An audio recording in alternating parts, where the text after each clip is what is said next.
Hi Mohit, how are you?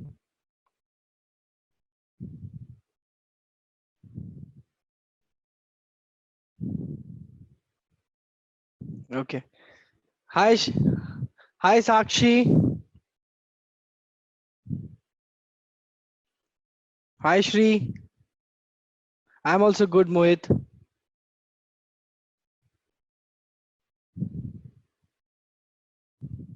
Hi Astha.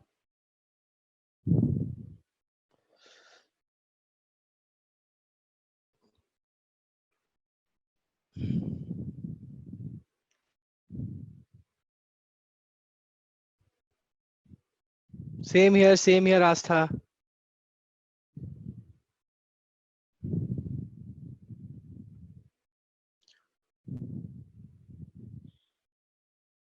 We will start permutations and combinations, Mohit, today. Okay.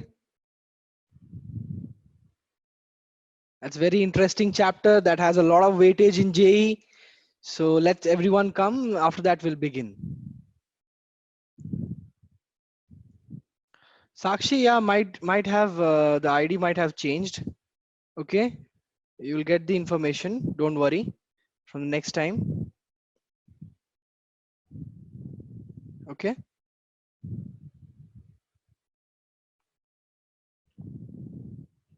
Hi Vinay, how are you?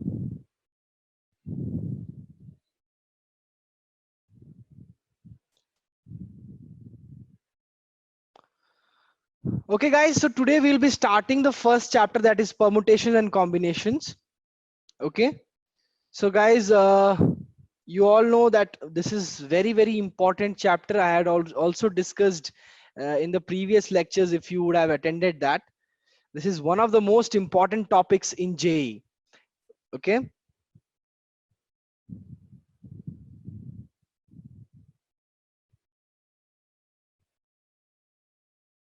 Yeah, first chapter was sets, but there also I discussed briefly this thing, right? You remember?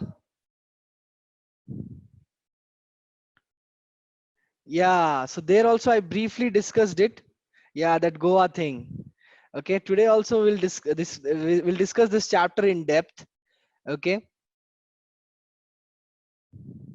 and you also know that this chapter is actually, it's not like every question will be from this chapter only.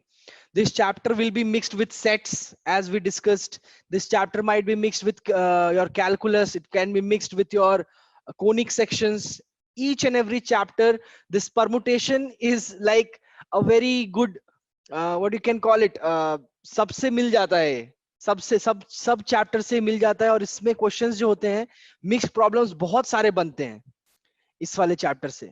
ठीक है, तो इसीलिए इस पे focus करना बहुत important है. हाँ. Shri saying it's a universal set. हाँ, तो सारे क्वेश्चंस जो हैं इसके साथ इंटरसेक्शन कर सकते हैं, सारे चैप्टर्स का इसके साथ इंटरसेक्शन हो सकता है. ठीक है, क्योंकि कॉमन हो सकते हैं क्वेश्चंस बेसिकली इसके साथ. तो इसीलिए बहुत इंपॉर्टेंट है ये जेई के लिए. मिनिमम फिक्स्ड तो इससे क्वेश्चंस आते ही हैं, 2 या 3 तो आएंगे ही, और हो सकता है 5 या 6 भी चले जाएं. वो क्यों होगा? वो तब होगा जब मिक्स होगा क्वेश्चंस. तो 3 तो प्रॉपरली इससे आएंगे ही आएंगे, और बाकी डिपेंड करेगा कि कितने चैप्टर से ये मिक्स होके क्वेश्चन. एडवांस में सारे क्वेश्चंस एक्चुअली मिक्स्ड ही होते हैं. जैसे एक पेपर में 18 से 20 सवाल होते हैं, तो उसमें होता है क्या कि मिक्स करके क्वेश्चंस आते हैं डेफिनेटली. तो इसलिए हम लोगों को जो जो चैप्टर्स पढ़ रहे हैं उनमें एकदम कमांड होना चाहिए, तभी जाके हम एडवांस लेवल के तैयारी कर सकते हैं.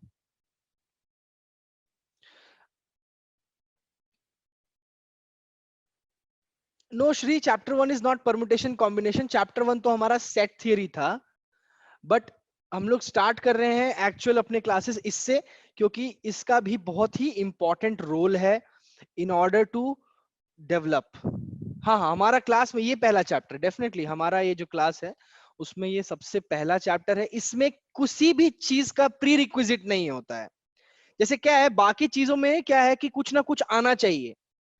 कोई चैप्टर हम लोग पढ़ रहे हैं तो उसके लिए हमें कुछ आना चाहिए. जैसे मान लो आप अगर पढ़ रहे हो इंटीग्रेशन, तो आपको डिफरेंशिएशन आना चाहिए.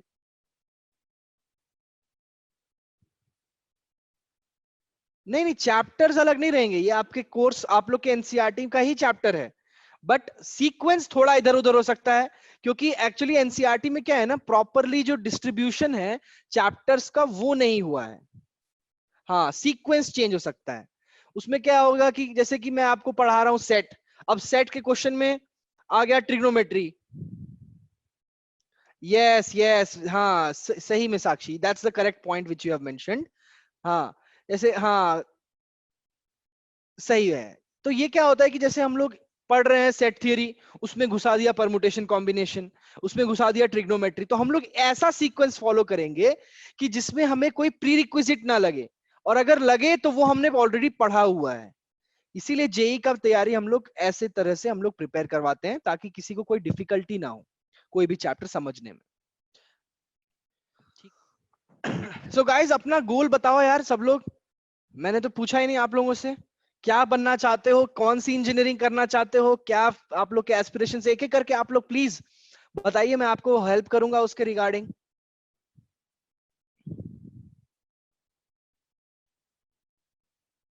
बताओ, गौरव,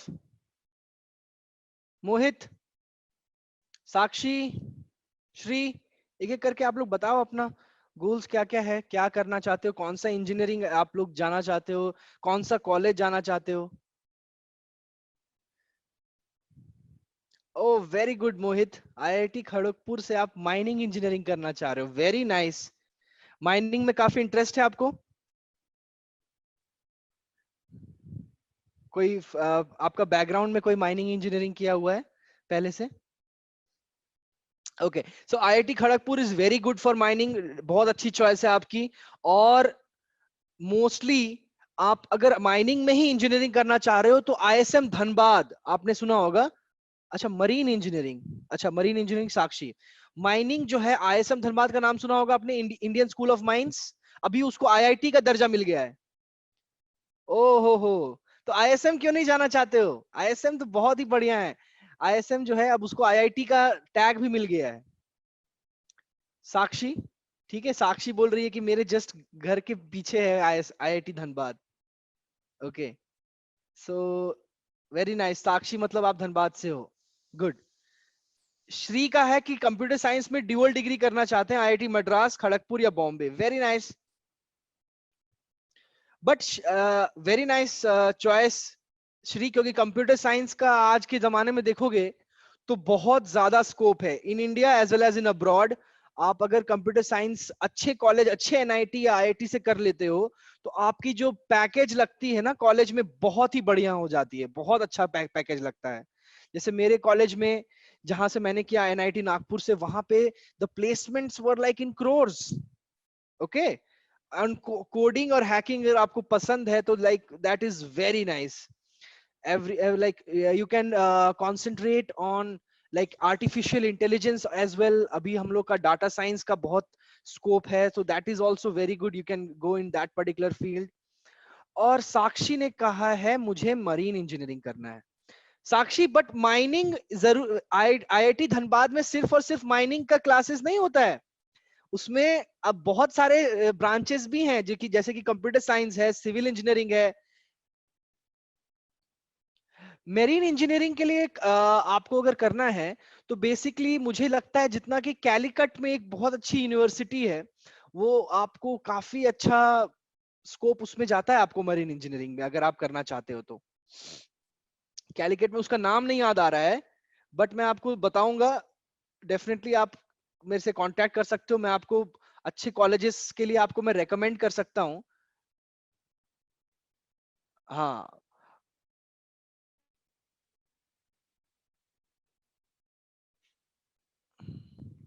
ओके, अगर आपको मेरीन इंजीनियरिंग नहीं पसंद है, मैं आपको ऑल्टरनेटिव भी बताता हूँ। मरीन इंजीनियरिंग का और सिविल इंजीनियरिंग में जो वाटर रिसोर्स डिपार्टमेंट है, उसमें बहुत ज्यादा ही स्कोप है। तो वाटर रिसोर्स में अगर आप पोस्ट ग्रेजुएशन कर लोगे तो आपका बहुत ही अच्छा स्कोप है उसमें, मेरीन इंजीनियरिंग में।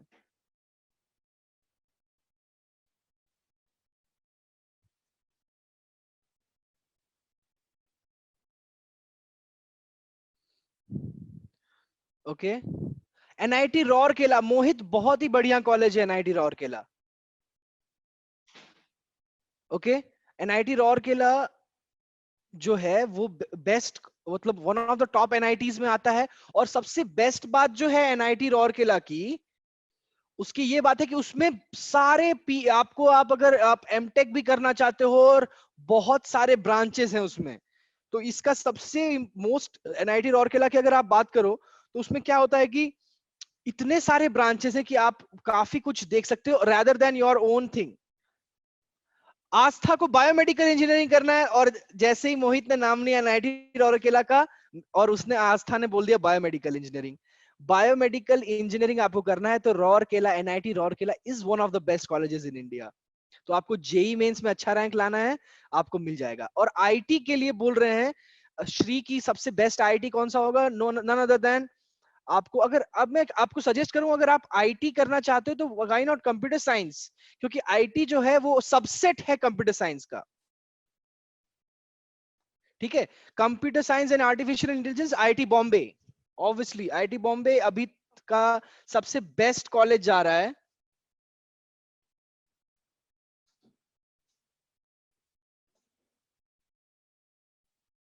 तो उसमें आप कंप्यूटर साइंस की तैयारी कर सकते हो। ठीक है, और अभी थोड़ी देर पहले मेरे को उसने पूछा था ना, शायद साक्षी ने पूछा था, साक्षी, मेरीन इंजीनियरिंग अगर आपको स्पेसिफिकली करना है तो IIT Madras, IIT Madras is the best college. IIT Madras marine engineering के लिए बहुत अच्छा कॉलेज है, मैं आपको बता रहा था। और कैलिकट में एक यूनिवर्सिटी है, वहां पे फायर और मरीन इंजीनियरिंग दोनों के लिए काफी अच्छा स्कोप रहता है। तो आप उसके लिए आप उसको अटेम्प्ट कर सकते हो, वो दोनों बहुत अच्छे कॉलेजेस हैं। ठीक है, एंड आर्टिफिशियल इंटेलिजेंस के लिए तो मैं तुम्हें बता ही दिया। और बताओ लोगों, और बाकी लोगों को क्या इंटरेस्ट है, किस में जाना है, डिस्कस करने में बहुत अच्छा रहेगा। शुभजीत आप बताओ। हाँ, डिस्कस करता हूँ रैंक्स के लिए। फायर इंजीनियरिंग, साक्षी, फायर इंजीनियरिंग भी आजकल, जैसे फायर, जैसे हम लोग को फायर स्टॉपर्स चाहिए रहते हैं, तो फायर के लिए भी बहुत, मतलब बहुत स्कोप है। और कुछ ही इंस्टीट्यूट्स जैसे आईआईसी बैंगलोर में काफी रिसर्च चलता है, तो इसलिए बहुत इंपॉर्टेंट हो जाता है। अरे आप आईआईटी बॉम्बे पहुंच गए आस्था, हाँ आईआईटी बॉम्बे पहुंच गए तो आपको अपना स्कोप छोड़ दो, भूल जाओ।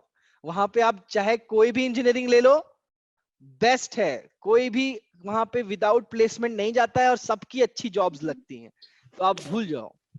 ठीक है, और क्या पूछ रहे थे? दो ब्रांचेस को लिंक कर सकते हैं। जैसे आईटी के लोग जो पढ़ते हैं, जैसे बता सकता हूं मैं आपको, जैसे आईटी और सीएससी मोस्टली सेम रहता है। सीएस के लोगों को, कंप्यूटर साइंस के लोगों को थोड़ा एक्स्ट्रा पढ़ना पड़ता है। ठीक है, क्योंकि आईटी में बेसिकली हम लोग, जैसे आजकल हम लोग का जो प्रोग्रामिंग होता है ना, तो प्रोग्रामिंग में दो तरह की चीजें होती है, एक होती है फ्रंट एंड, एक होती है बैक एंड। ठीक है, फ्रंट एंड जैसे मैंने अभी आपको एक ऐप खोल दिया, जैसे जूम का ऐप खोल दिया, तो आप क्लिक करोगे लॉग इन पे, तो वो कौन डिजाइन करेगा? वो फ्रंट एंड टीम करती है। फिर आप क्लिक करने के बाद कौन सा अकाउंट खुलेगा और उसमें क्या कैलकुलेशंस हो रहे हैं, वो बैक एंड टीम संभालती है। तो आईटी में जो मोस्टली हम लोग बैक एंड का काम देखते हैं। और तो वैसे है कि कंप्यूटर साइंस अगर आप लेते हो तो वो आपको सभी चीज सिखा देता है। जैसे मैथ्स में हम लोग सब पढ़ लेते हैं, तो ये आपको सिविल में भी हेल्प करेगा और आपको मैकेनिकल में भी हेल्प करेगा। जैसे सिविल और मैकेनिकल काफी दोनों सिमिलर होते हैं।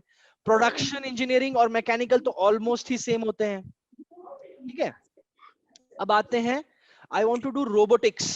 रोबोटिक्स करना है शुभजीत? ओहो, वेरी नाइस। रोबोटिक्स करना है तो आर्टिफिशियल इंटेलिजेंस का कोर्स स्टार्ट हो रहा है आईटी बॉम्बे में। और if you have taken electronics and communication, अगर आपने इलेक्ट्रॉनिक्स एंड कम्युनिकेशन से इंजीनियरिंग कर लिया किसी भी टॉप आईआईटी या किसी भी टॉप एनआईटी से, so that is more than sufficient. उससे क्या होगा ना, आप स्पेशली, आप अगर आपको बीच में रोबोटिक्स से इंटरेस्ट हट भी गया, so still you have knowledge about electronics and communication. और उसी में जो है ना मर्ज करते हैं। क्या होता है बताता हूं मैं आप लोग को। जैसे कॉलेज में कोई बच्चा ईसी लेके गया, अब उसको रोबोटिक्स सीखना है। क्या होता है कॉलेज में, बहुत सारे क्या होते हैं कि फेस्ट्स होते हैं और बहुत सारे क्लब्स होते हैं। तो उन क्लब्स में हम लोग क्या होता है, ये रोबोटिक्स क्लब हो गया, ये ई सेल क्लब हो गया।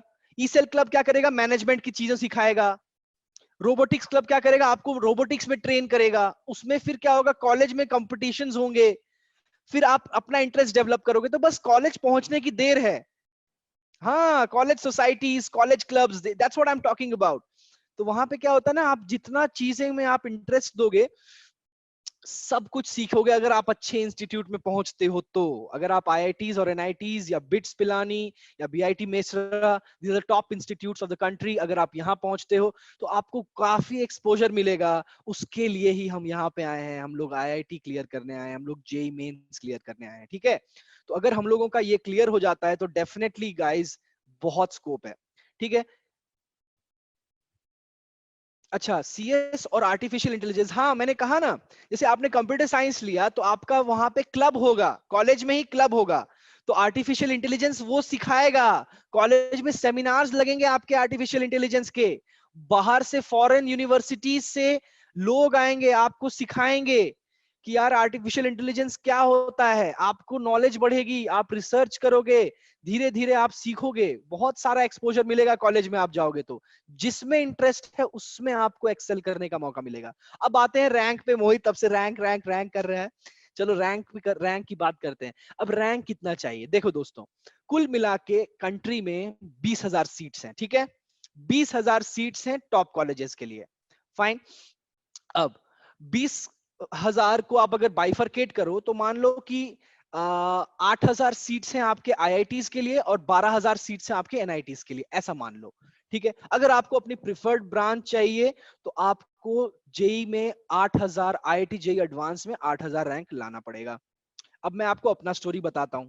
मेरा रैंक आया 7,000, ठीक है, मेरा रैंक आया जेई एडवांस्ड में 7,000, और मुझे चाहिए था सिविल इंजीनियरिंग। तो मुझे सिविल इंजीनियरिंग नहीं मिल पाया आईआईटी में। क्यों नहीं मिल पाया, क्योंकि आईआईटीज में सिविल इंजीनियरिंग का कट ऑफ 3,500 में ही खत्म हो जाता है। मुझे अगर बाकी कोई ब्रांचेस जैसे बायोमेडिकल, केमिकल, फिर मेरे को अगर माइनिंग मेरे को इंटरेस्ट होता तो मुझे बहुत आराम से मिल जाता। बट वही है कि मेरी रैंक मेरे को क्या था, मेरे को था कि बस आईआईटी क्लियर करना है। मेरे को उतना बताया ही नहीं कि भाई इतने रैंक पे खत्म हो जाता है ये सीट। तो भाई कंपटीशन बहुत है, लोग बहुत हैं ऑल ओवर इंडिया। आपको पता ही है 12 लाख लोग लिखते हैं जेई एडवांस और मेंस।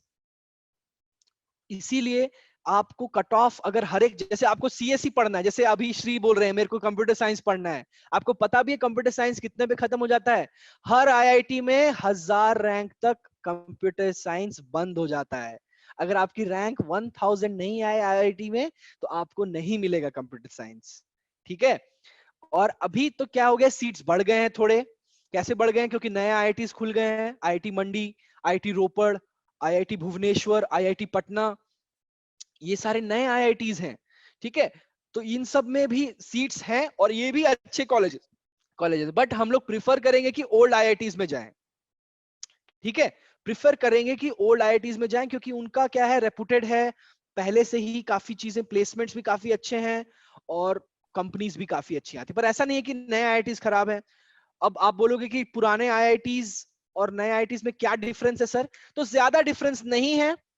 डिफरेंस ये हो सकता है कि आपको एक्सपोजर थोड़ा कम मिले, कैंपस थोड़ा छोटा हो ठीक है।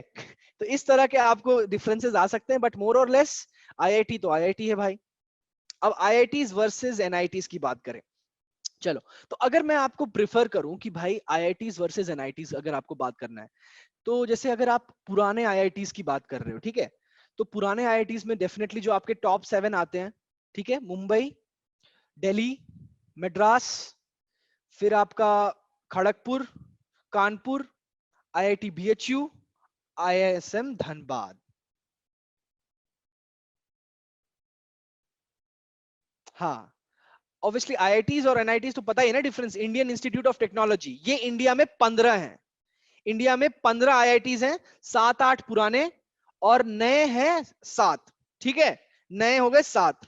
अब होते हैं एनआईटीज, कितने हैं एनआईटीज, 30 है कंट्री में, 30, हर स्टेट में एक, ठीक है, हर स्टेट में एक, पौंडीचेरी में भी एक है, समझ रहे हो, गोवा में भी एक है, ठीक है, हर स्टेट में एक एनआईटी होगा। बट पुराने एनआईटीज कितने हैं, वो है 12, जो कि 1960s में स्टैब्लिश हुए थे। ठीक है, आईआईटीज 1950s में स्टैब्लिश हुए थे, पंडित जवाहरलाल नेहरू ने स्टार्ट करवाया था ये सब चीजें। तो उस समय की बात है। तो उसमें क्या होता था कि उस समय क्या होता था कि जब ये कंट्रीज जब चलते, जब मतलब हम लोग का जो हम लोग का कंट्री ऑब्वियसली ग्रो कर रहा था, तो उन्होंने ये सब स्टार्ट करवाया और हर एक स्टेट में मिलेगा। बट पुराने एनआईटीज में जो बेस्ट 5 और 6 हैं उनका नाम नोट कर लेना। एक तो साउथ के तीनों आते हैं, वारंगल, त्रिची और सूरतकल, ये 3 टॉप एनआईटीज हैं। इसके बाद आपका नंबर आता है नागपुर का। ठीक है, महाराष्ट्र का एनआईटी। यस यस मोहित, एनआईटी के लिए आपको जेई मेंस क्लियर करना पड़ेगा। ठीक है, तो चौथे नंबर पे आ गया एनआईटी नागपुर और एनआईटी इलाहाबाद, जो आपका यूपी का एनआईटी है। ये 5 टॉप 5 एनआईटीज हैं। इसके अलावा जो एनआईटीज अच्छे हैं, दुर्गापुर थोड़ा बैकवर्ड, थोड़ा सा पीछे आता है, ऐसा नहीं खराब है, दुर्गापुर थोड़ा सा पीछे आता है। जमशेदपुर और दुर्गापुर थोड़े से पीछे, पर ये भी पुराने एनआईटीज हैं। दुर्गापुर और जमशेदपुर का रैंक अगर आप देखोगे तो 8th या 9th पे आएगा एनआईटीज में आप देखोगे तो। ठीक है, 5 तो मैंने बता दिया, सूरतकल, वारंगल, त्रिची, नागपुर और आपका इलाहाबाद, ये टॉप 5 हो गए। इसके बाद जयपुर आता है, रौरकेला आता है, जयपुर और रौरकेला और भोपाल। ठीक है, ये हो गए मेरे टॉप 8 एनआईटीज। ठीक है, उसके बाद दुर्गापुर और जमशेदपुर। ठीक है, क्लियर है everyone? So guys who have joined newly, हम लोग डिस्कस कर रहे हैं आप लोगों के क्या एस्पिरेशंस हैं और कॉलेजेस में कट ऑफ मैंने अभी बताया। एनआईटीज अगर आपको क्लियर करना है तो 20,000 के अंदर रैंक लानी पड़ेगी। क्या होता है कि 20,000 के अंदर रैंक आई तो 10,000 लोग जो है वो ऑलरेडी आईआईटी जाने वाले हैं। ठीक है तो उसमें क्या होता है कि 10,000 लोग ऑलरेडी आईआईटी जाने वाले हैं, तो बच गए कितने? 10,000। ठीक है, तो वो लोग एनआईटीज की टॉप सीट्स ले लेते हैं। बाकी अगर आपकी रैंक 25 से 30 हजार भी अगर आ गई ना, तो भी आपको एनआईटीज मिल जाएगा, नए एनआईटीज मिलेंगे, बट वो उतने अच्छे नहीं है कंपैरिजन टू अदर कॉलेजेस। ठीक है, अच्छा अब बात करते हैं खड़गपुर की। पूछ रहे हैं शुभजीत, खड़गपुर बहुत अच्छा कॉलेज है यार। ऑब्वियसली जितने भी पुराने आईआईटीज हैं उसमें तो आंख बंद करके एडमिशन ले लेना। ठीक है, ओके। अब बात करते हैं सबसे बड़ा आईआईटी कौन सा है। सबसे बड़ा आईआईटी, हाँ ऑब्वियसली खड़गपुर का कैंपस बहुत है। अच्छा परसेंटाइल की बात करें, परसेंटाइल में आप लोग को समझ में आता है परसेंटाइल का मतलब क्या होता है? परसेंटाइल मतलब क्या होता है, जैसे मेरा मान लो परसेंटाइल आया 99, तो मेरा मतलब क्या है कि 100 में से 99 लोगों से आगे हूं मैं। ठीक है, अगर मेरा आया 99 परसेंटाइल तो मतलब 100 में से 99 लोगों से आगे हूं। वेरी नाइस, कितने को पीछे छोड़ा। अब बोलोगे सर 99.99 कैसे आता है किसी का, तो ऑब्वियसली बहुत ज्यादा लोग हैं। तो अब जैसे 1000 हो गए, 1000 में आपका परसेंटाइल 99.9 आया, तो मतलब आप 999 लोगों से आगे हो, आप फर्स्ट आ रहे हो रैंक। ठीक है, समझ में आया? तो ये होता है कैलकुलेशन परसेंटाइल। अगर आपकी 99 आ गई, अगर आपकी 99 परसेंटाइल आ गई, मतलब आपका 12,000 रैंक है। 12 लाख में अगर आपकी रैंक 12,000 है तो आपकी परसेंटाइल होगी 99। मतलब 100 में 99 से आगे, तो 12,000, 12 लाख में कितने से आगे? समझ में आ रहा है? तो उस हिसाब से कैलकुलेशन होती है। ठीक है,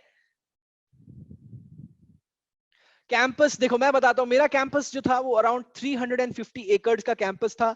उसमें हॉस्टल्स काफी अच्छे थे, मतलब सबको, आपको 3rd ईयर के बाद प्राइवेट रूम्स मिलेगा। आप क्योंकि आप पता है कॉलेज को कि आपको बहुत काफी हायर स्टडीज के लिए भी प्रिपरेशन करनी पड़ती है, गेट एग्जाम होता है। फिर आपका फॉरेन के लिए आप लोगों को बाहर जाने के लिए काफी जीमैट, फिर आपको जीआरई, ये सब एग्जाम्स के लिए तैयारी करना पड़ता है। तो कॉलेज आपको, कोई भी कॉलेज, अच्छा कॉलेज में जाओगे तो आपको 3rd ईयर से प्राइवेट रूम्स मिलेगा। 1st 2nd ईयर में और क्या होता है कि कॉलेज में एक बहुत बड़ा आपका ग्राउंड होगा, जिसमें आपको फुटबॉल, क्रिकेट, जो भी चीज आपको करना है उसमें कॉम्पिटिशन्स होता है। हर एक ब्रांच में, सिविल का ब्रांच, सिविल का झंडा लेके हम लोग घूमते थे कि सिविल का हम लोग को लड़ना है सिविल के लिए। ठीक है, सब कंप्यूटर साइंस का बच्चा सिविल, कंप्यूटर साइंस के लिए लड़ता है। तो वो ऐसा मतलब एक ग्रुप सा बन जाता है और फिर कॉम्पिटिशन्स होता है हर एक चीज में। ठीक है। फिर आपका कॉलेजेस थोड़ा सा पुराने रहेंगे, आप लोगों को थोड़ा सा वो लगेगा कि यार बहुत बिल्डिंग उतनी अच्छी नहीं है। ऑब्वियसली प्राइवेट जितना तो आप मैच नहीं कर पाओगे, क्योंकि ऑब्वियसली पुराने कॉलेजेस रहते हैं, बट क्वालिटी वाइज तो बहुत अच्छा रहता है। ठीक है, बिल्डिंग थोड़ी पुरानी रहेगी, उसमें कोई दिक्कत नहीं है।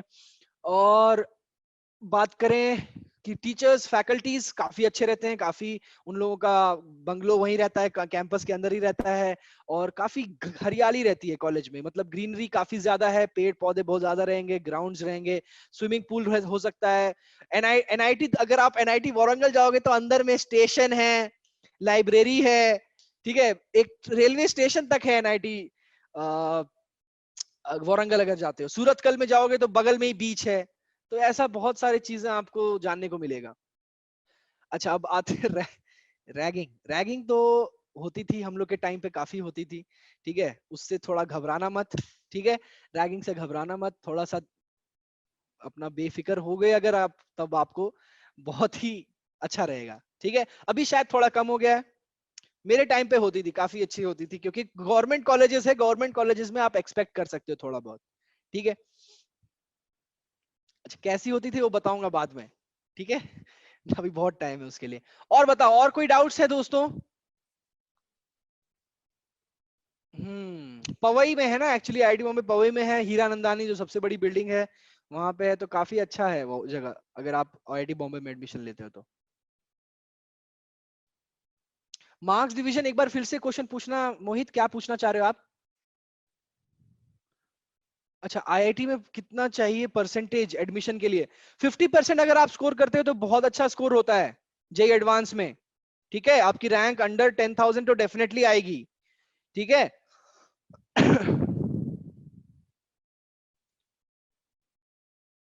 अच्छा, श्री को चाह रहे हैं कि अनम्यूट करें।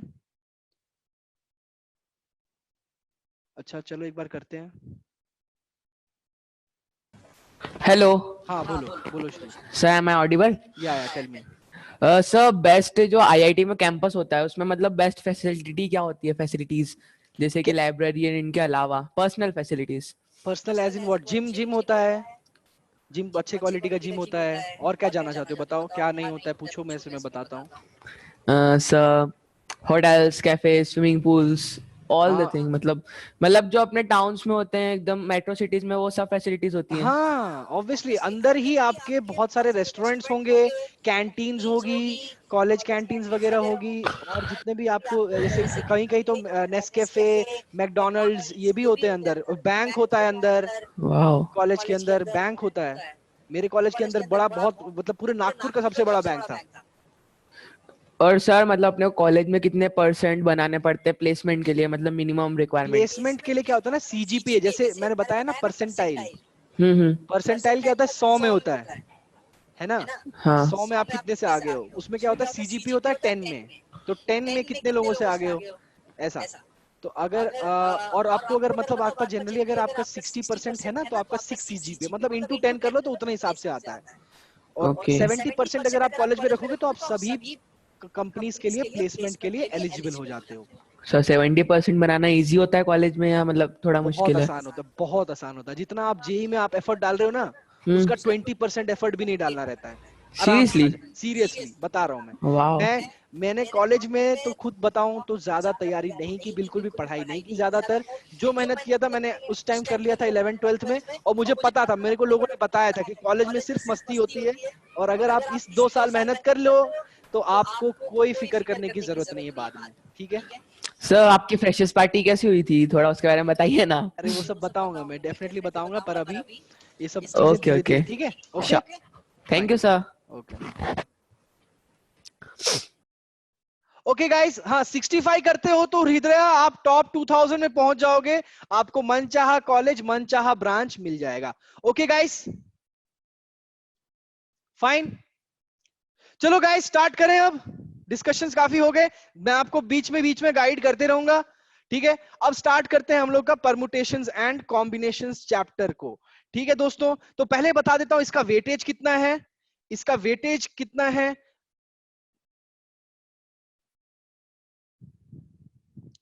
तो पहला चैप्टर जो हम लोग पढ़ने वाले हैं दोस्तों वो है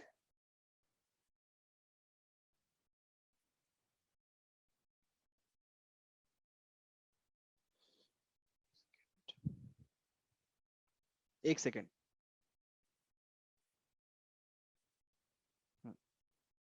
परमुटेशंस एंड कॉम्बिनेशंस। तो दोस्तों अगर इसमें अगर आप बात करोगे तो जैसे कि जेई में मैंने आपको बताया, जेई मेंस में हर साल इसमें से कम 3 क्वेश्चंस आते हैं, ठीक है। जेई मेंस में 3 क्वेश्चंस आना बहुत ही बड़ी बात है। One of the most weighted chapters, अगर सिंगल चैप्टर की बात करो जो सबसे ज्यादा वेटेज लेके आता है तो वो ये है, परमुटेशन एंड कॉम्बिनेशंस। क्योंकि 3 क्वेश्चन बहुत हो जाता है, क्योंकि 25 में 3 क्वेश्चन, सोच लो कितना ज्यादा परसेंटेज है। 3/25 इंटू 100 कर लो तो कितना हो गया, 12%। एक चैप्टर जो कि 12% दे रहा है, बहुत बड़ा है, बहुत ज्यादा परसेंटेज है। कुल मिला के पूरे कैलकुलस में जिसमें 5-6 चैप्टर्स हैं, उसका वेटेज होता है करीब 20 से 25, है ना। तो ये तो बहुत ही ज्यादा हो गया उसके कंपैरिजन में, ठीक है। एडवांस की बात करो, अगर आप एडवांस की बात करो तो एडवांस में भी आपका 40 क्वेश्चंस में, अगर आप दोनों पेपर मिला के बात करो तो 40 में से कम 3 क्वेश्चंस इसमें आते हैं, ठीक है। 3 क्वेश्चंस तो आते ही आते हैं 40 में से। 2 पेपर होता है जिसमें पहले पेपर में 18 से 20 क्वेश्चन और पेपर 2 में 18 से 20 क्वेश्चन, ठीक है। तो ये होता है एडवांस का पेपर, जिसमें कि 3 से 4 क्वेश्चंस तो डेफिनेटली आने ही आने हैं। तो वेटेज काफी अच्छा है, काफी स्कोरिंग चैप्टर है और काफी टफ लगता है लोगों को। ये होता है कि क्योंकि इसमें बहुत लोग घबराते हैं, इस चैप्टर से बहुत लोग घबराते हैं, तो अगर इसमें पकड़ हासिल कर ली तो कॉन्फिडेंस हमारा बहुत आगे हो जाना है, ठीक है।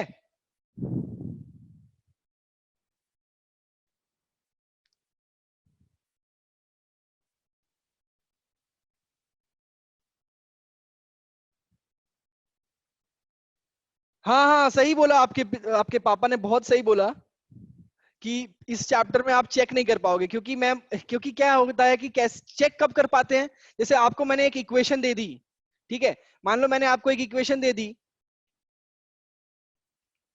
मैंने मान लो आपको एक इक्वेशन दे दी और इसका बोला x² - 5x + 6, x की वैल्यू क्या है। तो अगर आपका मान लो आंसर आया 3, 2, 4, जो भी आप चेक करके देख लोगे ना, चेक करके देख लोगे क्या आ रहा है। बट परमुटेशन कॉम्बिनेशन में क्या है कि हम लोग को निकालना क्या है, कि हम लोग को निकालना है कितने तरीके हैं, ठीक है। तो तरीके कितना निकाल रहे हो, आप कुछ निकाल रहे हो, आपका फ्रेंड कुछ और निकाल रहा है, तो पता नहीं चल पाता है कि कैसे हम लोग सही कर पा रहे, क्योंकि ये एक चैप्टर ही है जिससे हम लोग पता करते हैं कि यार कि कितना डिफरेंस है दोनों में, क्या कितने वे से हम लोग कैलकुलेट कर सकते हैं। तो आओ दोस्तों पहले जानते हैं कि परमुटेशंस एंड कॉम्बिनेशंस है क्या। तो परमुटेशन का मतलब क्या होता है दोस्तों, ध्यान देना। परमुटेशंस का मतलब क्या होता है, कोई बता सकता है? परमुटेशन का मतलब क्या है? वेरी नाइस श्री, श्री ने बहुत अच्छा आंसर दिया। अरेंजमेंट, सही बात है। परमुटेशन में क्या कर रहे हैं भाई, कि हम लोग से पूछेगा यार इसको कितनी तरीके से अरेंज कर सकते हो। जैसे बोलेगा आपको 3 किताबें दे दी, फिजिक्स, केमिस्ट्री, मैथ्स, ठीक है। फिजिक्स, केमिस्ट्री, मैथ्स की 3 किताबें दे दी और आपको दे देगा 3 जगह, 3 जगह दे दी, पहला जगह, फर्स्ट, सेकंड, थर्ड, 3 प्लेसेस दे दिया आपको, ठीक है।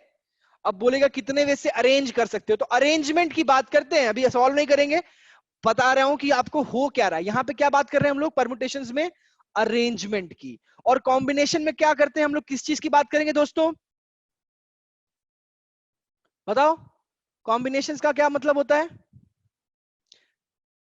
हाँ, कॉम्बिनेशन, कितने कॉम्बिनेशन हो सकते हैं, कितने वेज से हम लोग चीजें को, यस ग्रुप भी कह सकते हो, ठीक है। ग्रुपिंग, कॉम्बिनेशन, कितने तरीके से हम लोग इसको हम लोग ला सकते हैं, इसको बोलते हैं सेलेक्ट कर सकते हैं, लेके आना। कॉम्बिनेशन मतलब क्या, लेके आओ। और और परमुटेशन मतलब क्या, अरेंज करो, ठीक है। ये समझ में आया, लेके आना और अरेंज करना, दोनों में डिफरेंस है। मैं आपको बोल दिया फिजिक्स, केमिस्ट्री, मैथ्स में से 2 बुक लेके आओ, ठीक है। और आपको मैंने बोल दिया 2 बुक को अरेंज करो, तो दोनों में डिफरेंस है कि नहीं, दोनों में डिफरेंस है। तो ये होता है बेसिक डिफरेंस परमुटेशंस और कॉम्बिनेशंस में दोस्तों, ठीक है। तो चलो दोस्तों पहला हेडिंग लिखो, इसमें पहला हेडिंग लिखो फंडामेंटल थ्योरम ऑफ काउंटिंग, ठीक है। पहला हेडिंग है हम लोगों का fundamental theorem of counting. Okay, तो ये क्या कहता है, ये थियरम बहुत ही इंपॉर्टेंट है, तो ध्यान रहे कि ये क्या कहना चाह रहा है। तो इसमें क्या होता है दोस्तों, दो चीजें होती हैं फंडामेंटल थ्योरम ऑफ काउंटिंग में। पहला चीज होता है multiplication, fundamental theorem of multiplication. फिर होता है फंडामेंटल थ्योरम ऑफ एडिशन। ठीक है, एक एक करके समझेंगे दोनों चीजों को। ठीक है, चलो। तो दोस्तों मैंने आपको इसमें, आपको क्वेश्चन से ही समझना है, इस चैप्टर को क्वेश्चन से ही समझना है। तो दोस्तों मान लो मैंने आपको दिया, जैसे मान लो मेरे पास 3 पैंट्स हैं, मेरे पास 3 पैंट हैं, एंड मेरे पास 2 शर्ट हैं। ठीक है, ठीक है, 3 पैंट्स और 2 शर्ट्स हैं। तो कितने तरीके से मैं कपड़े पहन सकता हूं, ये क्वेश्चन है। How many ways can I wear, बताओ। 6 आएगा। थोड़ा बहुत आप लोगों को पहले से ही आइडिया है जिन्होंने क्लासेस अटेंड किए हैं, है ना। तो क्या होता है दोस्तों, पहला पैंट जो है P1, उसके साथ क्या क्या हो सकता है, पहला शर्ट 1 और 2 शर्ट जा सकती हैं, शर्ट 1 शर्ट 2। ठीक है, फिर सिमिलरली P2 के साथ क्या हो सकता है, शर्ट 1 शर्ट 2, दो तरीके ही हो गए। और फिर P3 के साथ क्या हो सकता है, फिर से 2 शर्ट S1 और S2 जा सकते हैं, है ना। तो कितने हो गए तरीके, कितने हो गए, 6 हो गए ना, क्योंकि ये हो गया P1 S1 P1 S2 2 तरीके, और ये हो गए 2 तरीके, और ये हो गए 2 तरीके, है ना मोहित। ठीक है, सही है, क्लियर एवरीवन। अच्छा, अभी मैं क्या कर रहा हूं, सबने सही लिखा, सबने सही लिखा। अभी मैं इनको क्या कर रहा हूं, इनको मैं ऐड कर रहा हूं ना, यहां पे प्लस लगा रहा हूं, ये भी बहुत बड़ा तरीका है। ये क्यों कर रहा हूं प्लस मैं यहां पे, क्योंकि दोस्तों मैंने क्या यहां पे यूज किया है, या तो पैंट 1 पहनूंगा, या मैंने या लगा रहा हूं, हिंदी वाला या और इंग्लिश वाला और, है ना। और यहां पे क्या लगा रहा हूं मैं, यहां पे भी और लगा रहा हूं, या तो ये पहनूंगा, या तो ये पहनूंगा, या तो ये पहनूंगा। तो या का मतलब, और का मतलब मैंने आपको बता रखा है, फिर से समझ लो। और मतलब होता है प्लस, जहां जहां और यूज करूंगा वहां वहां मैं करूंगा प्लस। ठीक है, और हाँ, और मतलब होता है यूनियन, सबको मर्ज करते चलो। वेरी नाइस साक्षी, सबको मर्ज करते हुए चलेंगे, तो मतलब क्या कर रहे हैं हम लोग, सबको हम लोग लेते चले जा रहे हैं, तो इसीलिए और कर मतलब प्लस हो गया। तो ये हो गया दोस्तों फंडामेंटल थ्योरम ऑफ एडिशन से सॉल्व कर लिया मैंने। यहां पे क्या यूज किया मैंने, fundamental theorem of addition use किया। अभी यही क्वेश्चन को मैं मान लो फंडामेंटल थ्योरम ऑफ मल्टीप्लीकेशन से सॉल्व करना चाहूं, तो क्या करेंगे, जैसे ये मैंने पहला यूज किया, इसमें मैंने क्या यूज किया, एडिशन। ठीक है, मैंने क्या यूज किया, एडिशन। ठीक है, अभी मान लो मुझे मल्टीप्लीकेशन यूज करना है, तो मैं क्या करूंगा, बहुत ही सिंपल सी चीजें हैं। मल्टीप्लीकेशन में क्या करते हैं, मैं बोलूंगा भाई मेरे पास 2 जगह है। ठीक है, मेरे पास क्या है, 2 जगह है। हाँ, उस पे भी आएंगे, उस पे भी आएंगे, डोंट वरी मोहित, उस पे भी आएंगे। 2 जगह है, इसको मैं फिल कर सकता हूं कितने वेज से, पैंट, ये मान लो ये पैंट से फिल करना है, इसको शर्ट से फिल करना है। तो पैंट्स को कितने तरीके से फिल कर सकते हैं, 3 तरीके से। अब मेरे पास क्या, मैं और लगाऊं कि एंड लगाऊं, खुद ही बोलो। क्या सिर्फ पैंट पहन सकते हैं, नहीं। क्या सिर्फ शर्ट पहन सकते हैं, नहीं। हमें दोनों पहनना है, दोनों ही जरूरी है। इसीलिए मैं यहां पे क्या लगाऊंगा दोस्तों, एंड। यहां पे मैं क्या लगाऊंगा, एंड। और एंड मतलब क्या होता है मैथ्स में, मल्टीप्लीकेशन। इसीलिए यहां पे एंड, ये एंड के साथ जाएगा शर्ट के साथ, और ये हो जाएगा 6। इसीलिए आंसर आएगा यहां पे 6 दोस्तों। ठीक है, क्लियर है। अभी मोहित यहाँ पे एनपीआर हम लोग यूज क्यों नहीं कर पाएंगे, क्योंकि मैं आपको बता रहा हूं एनपीआर यहाँ पे क्यों नहीं यूज कर पाएंगे, क्योंकि 2 चीजें हैं, दोनों इंडिपेंडेंट हैं, शर्ट और पैंट। ठीक है, सिर्फ अगर मैं किसी एक वर्ड का बात करूं तब वो अलग चीज हो जाता है। ठीक है, अच्छा तो ये तो हो गया, समझ में आया। मतलब क्या कहता है ये फंडामेंटल थ्योरम ऑफ मल्टीप्लीकेशन, क्या कह रहा है? एडिशन तो समझ में आ गया, मल्टीप्लीकेशन ये कह रहा है कि अगर दो या मान लो तीन चीजें, इफ देर आर, हाँ very nice, if there are three things, ठीक है, which can be done in m n o ways respectively, ठीक है, रेस्पेक्टिवली, ठीक है, तीन चीजें मान लो हमारे पास, तो तीन चीजें हैं, एक जो है वो m वेज से हो सकता है, एक जो है वो n वेज से हो सकता है, जैसे कि पैंट पहन रहा हूं, शर्ट पहन रहा हूं और टाई पहन रहा हूं, ठीक है, मान लो तीन चीजें ये हैं। तो क्या क्वेश्चन है, मान लो मेरे पास पैंट्स m है, शर्ट्स n है और टाई है, अब मान लो तीसरा o, तो so then all three can be done, सब कुछ, सब चीज मैं कैसे पहन सकता हूं, how many veg, all three can be done in m into n into o ways, ठीक है, ठीक है, इसीलिए साक्षी अब आपका आंसर आ गया मान लो 6, तो आप कैसे पहचानोगे आपका सही आया कि नहीं आया, है ना, इसीलिए हम लोग वापस चेक नहीं कर सकते इसमें, ठीक है। तो ये आंसर समझ में आया दोस्तों। सो अगर ये पांच चीजें होंगे तो सबका m1 into m2 into m3 into m4 into m5 सबका मल्टीप्लीकेशन हो जाएगा, क्योंकि सबके चीजें बढ़ते चले जाएंगी, ठीक है। और इसीलिए हम लोग फंडामेंटल थ्योरम ऑफ मल्टीप्लीकेशन, ये एक तरह से यही चीज नहीं हो गया दोस्तों, एक तरह से यही हो, ये एक तरह से उसका ही सिंप्लीफिकेशन है। जैसे हम लोग लिखते थे ना, 2 + 2 + 2 + 2, है ना, मान लो ये लिख दिया मैंने n टाइम्स, ठीक है, ये हो गया फंडामेंटल थ्योरम ऑफ एडिशन। और सिंपली हम लोग क्या कर देते हैं इसको 2 × n, यही आंसर आना है, 2n आना है ना। तो ये मल्टीप्लीकेशन थ्योरम सिखा रहा है हम लोगों को कि भाई एक सिर्फली ऐड करने की जरूरत नहीं है, ये परमुटेशन एंड कॉम्बिनेशन का यूज सिखा रहा है कि परमुटेशन एंड कॉम्बिनेशन में हमेशा जरूरी नहीं है कि ऐड करते चले जाओ और चीजों को फिर लेके आओ सामने। कोई पूछ लेगा भाई कि भाई 100 और 1100 के बीच में कितने नंबर्स है, तो आप क्या ऐड करते चले जाते हो? नहीं ना, लिखते हो नहीं, हम लोग को पता है, लॉजिक लगाते हैं हम लोग, यहाँ पे लॉजिक लगाते हैं कि क्या है वो। और इसीलिए ये लॉजिक ही हमको कौन सिखा रहा है, ये चैप्टर, हाँ ये चैप्टर सिखा रहा है लॉजिक, कि कैसे कैलकुलेट करना है इन चीजों को, ठीक है। चलो समझ में आया दोस्तों। अच्छा अभी देखते हैं, एक क्वेश्चन देख लेते हैं, ठीक है। तो दोस्तों मान लो ये एक, हाँ एक बास्केटबॉल प्लेयर है, ठीक है, बास्केटबॉल प्लेयर है, और उसके पास मान लो, हमारे लिए हमारे पास बास्केटबॉल प्लेयर है, हाँ ठीक है, उसके शर्ट पे ये 6 पॉसिबल डिजिट्स हैं, ठीक है, तो ये 6 पॉसिबल डिजिट्स यूज कर सकते हैं, ठीक है। तो कितने वेज से हम लोग उसका शर्ट में वो नंबर छप सकता है?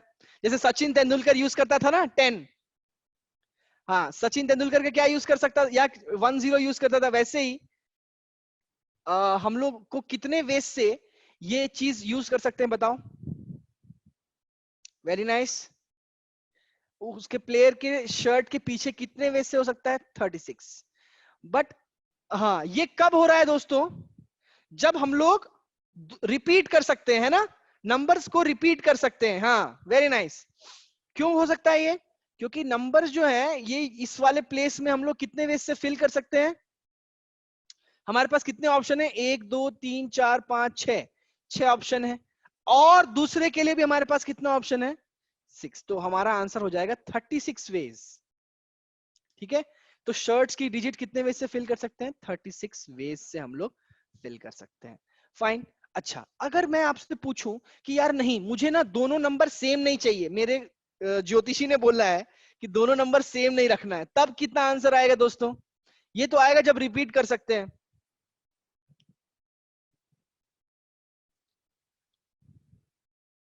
Very nice. तब तो आएगा कितना, 6 इंटू 5 आ जाएगा आंसर, है कि नहीं?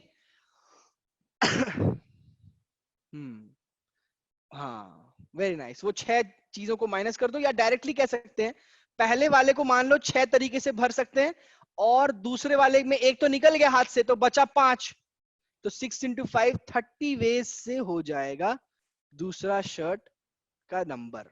ठीक है, एवरीवन क्लियर, एवरीवन फाइन, ठीक है, आगे बढ़े। चलो अब देखो दोस्तों, बात करते हैं,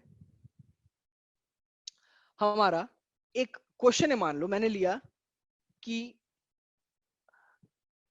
मेरे पास एक वर्ड है, जैसे मान लो मेरे पास एक वर्ड है STRAP, ठीक है, और मुझे बनाना है 3 लेटर वर्ड, है कि नहीं? मुझे बनाना है 3 letter word. How many 3 letter words can be formed?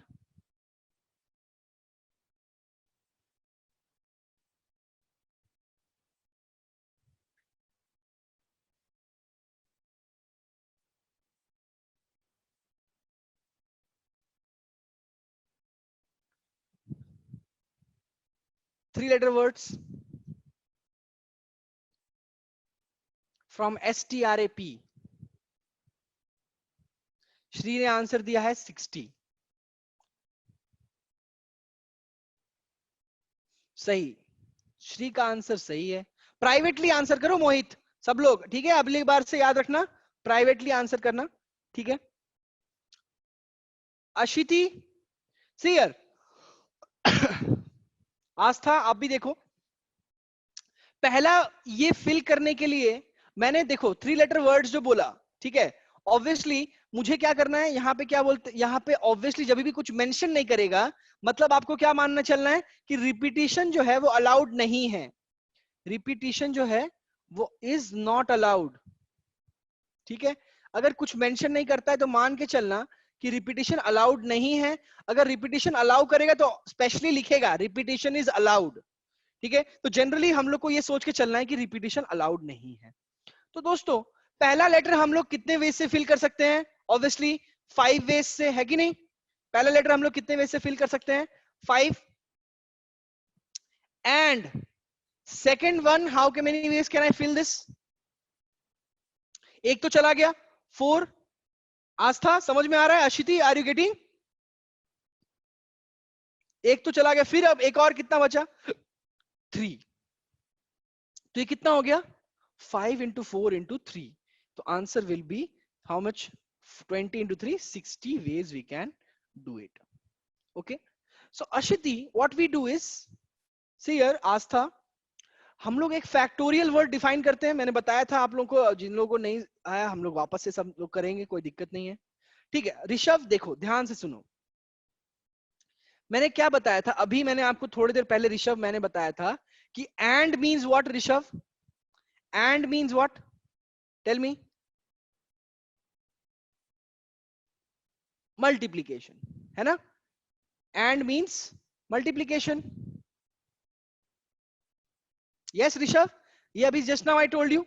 So what I told was, first place can be filled in how many ways? 5 ways. First place को कितने वेज से फिल कर सकते हैं? 5 वेज से। अभी मैं क्या कर रहा हूं? एंड दूसरे प्लेस को भी फिल करना है ना। आपके पास ऑप्शन थोड़ी है कि छोड़ दो, नहीं, ऑप्शन है ही नहीं, हमें भरना ही है। तो इसीलिए मैं यहां पे लगाऊंगा एंड। तो एंड मतलब क्या होता है? मल्टीप्लीकेशन। तो इसको कितने वेज से फिल कर सकते हैं? 4 वेज से। एंड इसको कितने वेज से फिल कर सकते हैं? 3 वेज से, क्योंकि एक एक तो निकल गया ना, निकलते जा रहा है, ठीक है। तो इसीलिए ये टोटल आंसर आ जाएगा 60 वेज। ओके ऋषभ, क्लियर है? ठीक है।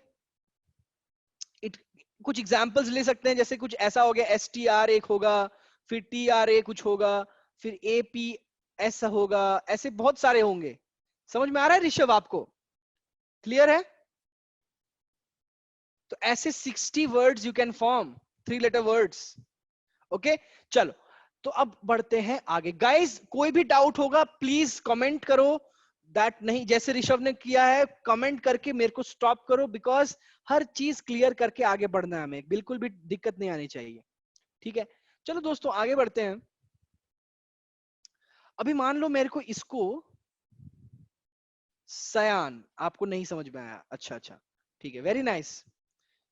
सी just now we did that question ना, pants and shirts, that you understood, pants and shirts, Sayan, what we did, that you understood or not, tell me what we did. First we had two places, right? One for pant and another for shirt. So we had how many pants? 3 pants. So how many ways can you fill this place? 3 ways, right? Because we have got how many pants with us? 3 pants. And how many shirts we have? 3 shirts, sorry, 2 shirts, right? 3 pants and 2 shirts. So and means what I told you, multiplication. So shirts, how many we have? 2, because we can fill this place in how many ways? 3 ways. And we can fill this place in how many ways? 2 ways. So that's why the answer came out to be 6. Now here what is happening, Sayan, is that first place we have 5 options, right? All STRAP. We have how many options here? 5 options, isn't it? To fill. Yes or no? Yeah, I'll come to that, Vinay, don't worry. So first place we can fill in how many ways? 5 ways. Second place, one you've used, Sayan. You have used already one, na? Out of them, one you've already used. So how many you're left with? 4. So and means multiplication. So 4. Again, you've used one more, then into 3. So what will be that? 5 into 4 into 3, that is coming out to be what? 60. Clear? Okay, Shayan? Understood now? Okay. Now coming back to the question raised by Vinay. चलो विनय का question ले लेते हैं. विनय ने बोला repetition allowed है. Now let's suppose they have asked if the question is repetition is allowed. So repetition is allowed. Same question.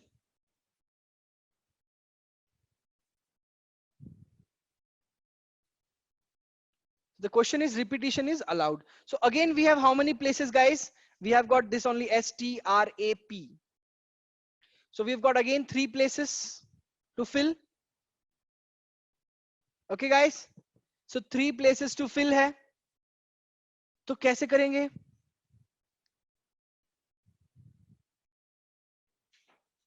बोलो. First place के लिए हमारे पास कितने ऑप्शन है गाइस? फर्स्ट प्लेस के लिए कितने ऑप्शन है? 5 है ना? First place we have 5 options. Now we can use that again. Yes Vinay, very nice. We can use this again or not, tell me. Again अब इसको यूज कर, मान लो एस यूज कर लिया इधर, अब एस को फिर से ले सकते हैं हम लोग. हमारे पास ऑप्शन है रिपीट करने का. तो इसको भी 5, हाँ इसको भी 5, इसको भी 5 और इसको भी 5 वेज से कर सकते हैं. तो इसीलिए आंसर आ जाएगा 5 into 5 into 5, that is 125 ways of doing it. Clear everyone?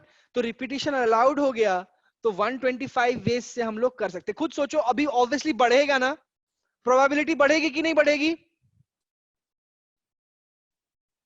बढ़ेगा ही ऑब्वियसली, क्योंकि अब रिपीटिशन भी आ रहा है. पहले क्या था, रिपीटिशन नहीं अलाउड था. तो इसीलिए अब संभावनाएं बढ़ेंगी और वेज बढ़ेंगे. ठीक है. अच्छा गाइस, चलो मेरे को एक चीज आपको बताना है. फैक्टोरियल बहुत इंपॉर्टेंट वर्ड है ये, फैक्टोरियल. तो फैक्टोरियल क्या कहता है? फैक्टोरियल सेस, इसको write down in a note. Everyone is it clear? ये 125 वाला चीज, everyone is it clear? Fine. Okay.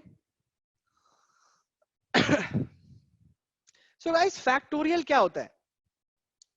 Factorial मतलब let's suppose I am saying 2 factorial. That is not a factorial, Mohit. उसको फैक्टोरियल से नहीं कह सकते. ओके.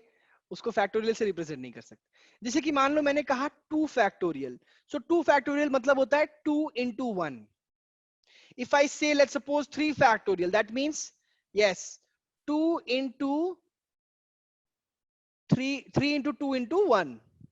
4 फैक्टोरियल का मतलब हो जाएगा 4 into 3 into 2 into 1. Yes, understood guys? And 5 factorial will mean 5 into 4 into 3 into 2 into 1. Okay, so guys ये मेरा बेसिक तरीका है। अच्छा, कुछ कुछ बुक्स में क्या करते हैं हम लोग 2 फैक्टोरियल को ऐसे भी लिख सकते हैं, 4 फैक्टोरियल को ऐसे लिखते हैं, तो ये भी करते हैं हम लोग, ठीक है? तो कब घबराना मत, तो ये सेम ही है, फैक्टोरियल का ये भी नोटेशन है। तो या अदर हम लोग इसको डिनोट करेंगे इससे, एक्सक्लेमेशन मार्क से, या तो इस मार्क से, ठीक है? ओके, सो गाइस नाउ मेरे को जानना है कि n फैक्टोरियल क्या होता है। n फैक्टोरियल क्या होता है? तो n फैक्टोरियल क्या होगा, 1 तक चले जाओ, है ना? 1 तक चले जाएंगे तो कितना हो जाएगा, n into n minus 1 into n minus 2 into n minus 3, चलते चले जाएंगे कहां तक, इंटू 3 इंटू 2 इंटू 1 तक। ठीक है दोस्तों, तो ये बहुत इंपॉर्टेंट है जानना कि n फैक्टोरियल मतलब होता है ये, ठीक है? 3 इंटू 2 इंटू 1 तक जाना है। ओके गाइस, अच्छा तो जानो कि ये क्या होता है। जैसे 5 फैक्टोरियल को मैं लिख सकता हूं 5 into 4 factorial, yes or no, we can write it 5 factorial as 5 into 4 factorial, yes, obviously, because 5 into 4 into 3 into 2 into 1 हो जाएगा। Similarly 4 factorial we can write as what guys, 4 into 3 factorial. Similarly 3 factorial can be written as what, 3 into 2 factorial, and 2 factorial can be written as 2 into 1 factorial. So similarly guys, 1 factorial can be written as 1 into 0 factorial or not, tell me? लिख सकते हैं जैसे कि इनको लिखते आए हैं, है ना? तो गाइस नहीं लिख सकते? लिख सकते हैं, लिख सकते हैं, डेफिनेटली लिख सकते हैं, क्योंकि ये एक पैटर्न है जो कि फॉलो होगा n इक्वल टू 0 तक। मैं आपको एक और बार इसको भी इसको वापस से एक बार समझाऊंगा क्यों। हाँ, तो यहां से फॉर्मूला आ जाएगा ना 0 फैक्टोरियल का, तो 0 फैक्टोरियल क्या हो गया,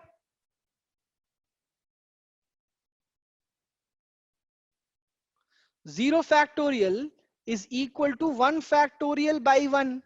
अब 1 फैक्टोरियल तो 1 ही होता है, तो 1 factorial, okay, I'll repeat it once. Wait, first see, 1 factorial by 1 will be 1। अभी देखो मैं वापस से समझाता हूं। See Mohit, sorry, Vinay, see n factorial, you understood n factorial concept? n factorial समझ में आया? You understood? खुशी, see here, n factorial everyone understood? Okay, 5 factorial we wrote as 5 into 1 less 4 factorial, 4 factorial we wrote as 4 into 3 factorial 1 less, 3 factorial we wrote as what, 3 into 2 factorial, and then 2 factorial we wrote as 2 into 1 factorial।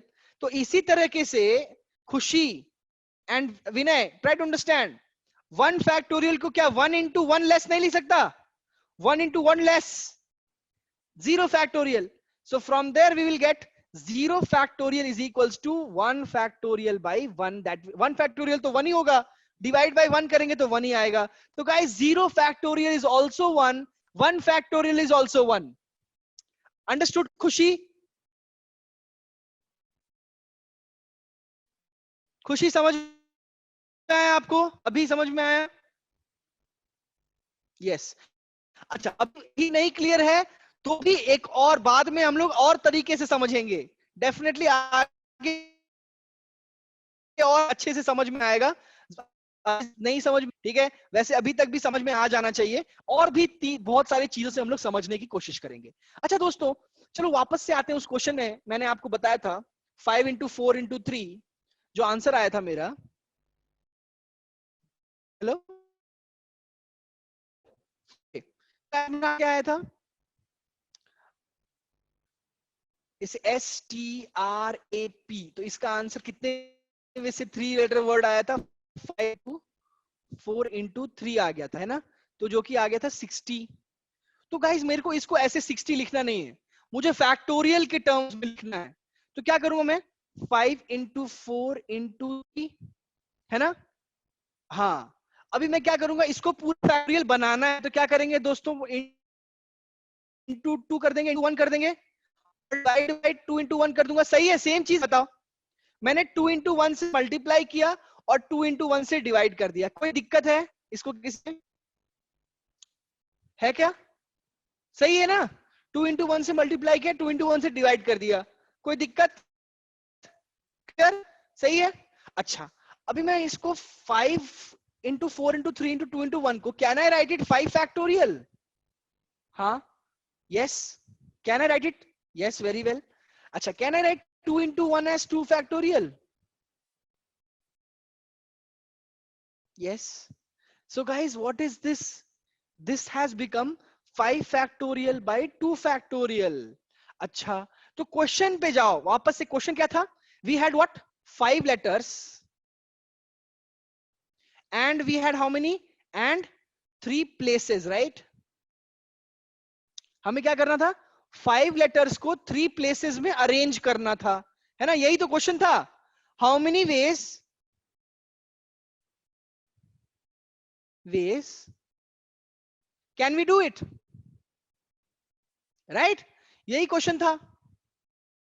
तो हमारा answer क्या आया दोस्तों, हमारा answer क्या आया, 5 factorial, 5 factorial by 2 factorial. अच्छा, यहां 5 है, अच्छा 2 फैक्टोरियल को क्या मैं लिख सकता हूं, 5 factorial divided by 5 minus 3 factorial लिख सकता हूं, yes, can I write it like this guys, okay, so what I got,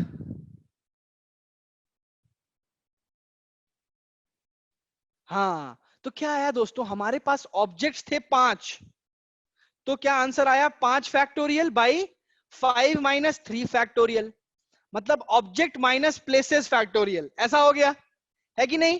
तो मान लो हमारे पास n ऑब्जेक्ट्स हैं, हमारे पास n ऑब्जेक्ट्स हैं, let's suppose we have got n objects, yes, if you have got n objects and r places, ठीक है, तो n ऑब्जेक्ट्स हैं एंड r प्लेसेस हैं, देन द अरेंजमेंट, नहीं रिपीटेशन में नहीं यूज कर सकते ये कोई एक फॉर्मूला, हाँ ये फॉर्मूला तभी यूज कर सकते जब रिपीटेशन अलाउड नहीं है, ठीक है। अच्छा, अब देखो फॉर्म ये क्या आ रहा है, then number of ways these n objects, इसको याद, इसको बहुत इंपॉर्टेंट है दोस्तों, अच्छे से लिखते जाओ मेरे साथ, then the number of ways in which the number of ways these n objects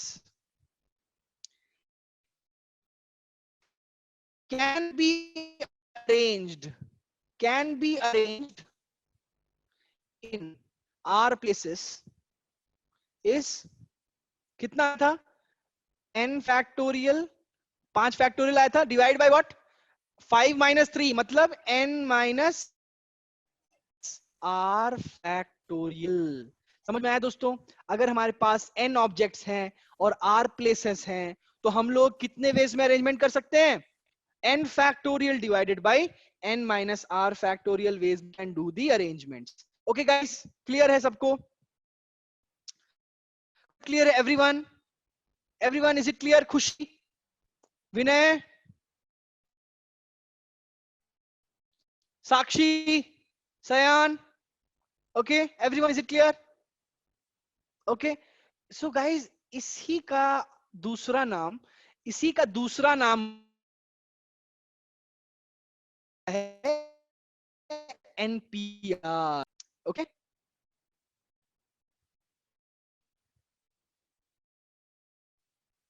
इसके श्री इसके इक्वल रख सकते हैं, हाँ इसका शॉर्ट फॉर्म है ये, ठीक है, हाँ इसका शॉर्ट फॉर्म एनपीआर का ही शॉर्ट फॉर्म है।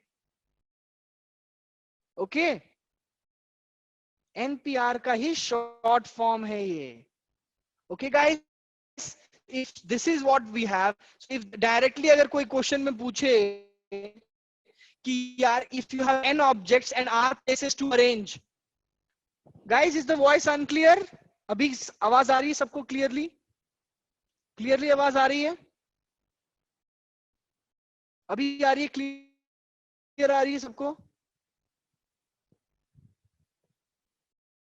Now everything is fine? Mohit, Aastha,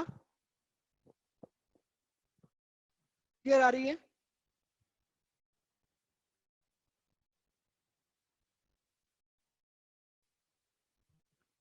Mohit, Aastha, clear है?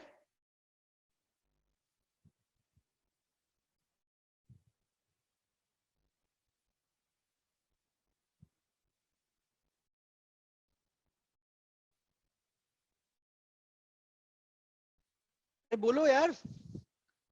हाँ ठीक है, चलो।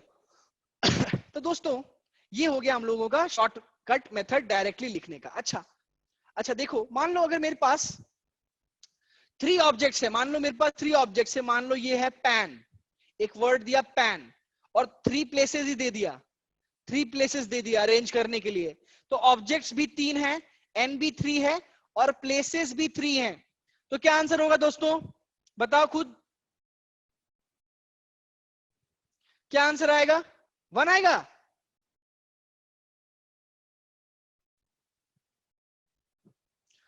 ऑब्जेक्ट्स भी 3 है और प्लेसेस भी 3 है, तो क्या आंसर आएगा? रिपीटिशन ऑब्वियसली अलाउड नहीं है, रिपीटिशन नॉट अलाउड।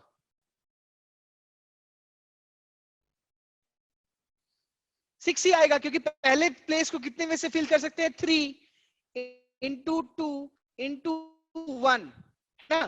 तो क्या आएगा? 3 फैक्टोरियल, है ना? 3 फैक्टोरियल ही आएगा, आंसर विल बी 6। अच्छा, अगर दोस्तों अगर आपको मान लो जीरो, आपको अगर 0 फैक्टोरियल पता नहीं है क्या है, मान लो अगर आपको नहीं पता है 0 फैक्टोरियल क्या होता है, तो अगर आप एनपीआर लगाओगे तो एनपी ये बराबर होना चाहिए किसके? एनपीआर के। Is voice lagging now?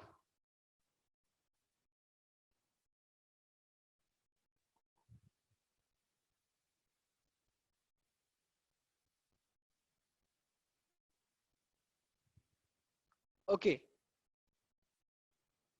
So guys ये जो 6 है ये एनपीआर के बराबर आना चाहिए कि नहीं आना चाहिए? ये 6 जो है वो एनपीआर के बराबर आना चाहिए। अच्छा, एन कितना है? 3 और आर कितना है? 3, तो ये 6 जो होना चाहिए वो 3p3 के बराबर होना चाहिए। तो 3p3 कितना होगा फॉर्मूला से बताओ? 3 factorial divided by 3 minus 3 factorial, है कि नहीं? 3 माइनस 3 फैक्टोरियल, और वो कितना हो जाएगा? 6। ठीक है, तो कितना हो जाएगा? 3 factorial by 0 factorial is equals to 6। अच्छा, 3 फैक्टोरियल तो कितना होता है? 6। 6 बाई 0 फैक्टोरियल, तो यहां से कट गया, तो इंप्लाई 0 फैक्टोरियल की वैल्यू 1 ही आनी है। समझ में आया कैसे प्रूव होता है 0 फैक्टोरियल 1? ऐसे प्रूव होता है 0 फैक्टोरियल 1। समझ में आया? एनपीआर से भी सेम ही आंसर आना चाहिए। अगर कोई आपसे पूछ दे कि एन प्लेसेस हैं, एन ऑब्जेक्ट्स हैं, तो उसमें क्या होगा? सेम ही आएगा। ठीक है, तो ये भी सेम तरीका है, एनपीआर से भी निकालोगे तो सेम ही आंसर आना है। Everyone, is it clear? Okay, तो ये तो हम लोग को समझ में आ गया दोस्तों कि हम लोगों को कैसे अरेंजमेंट करना है। अब थोड़ा सा क्वेश्चन को घुमाते हैं। अभी क्या करना है, थोड़ा सा क्वेश्चन को घुमाते हैं। तो मान लो मेरे पास दोस्तों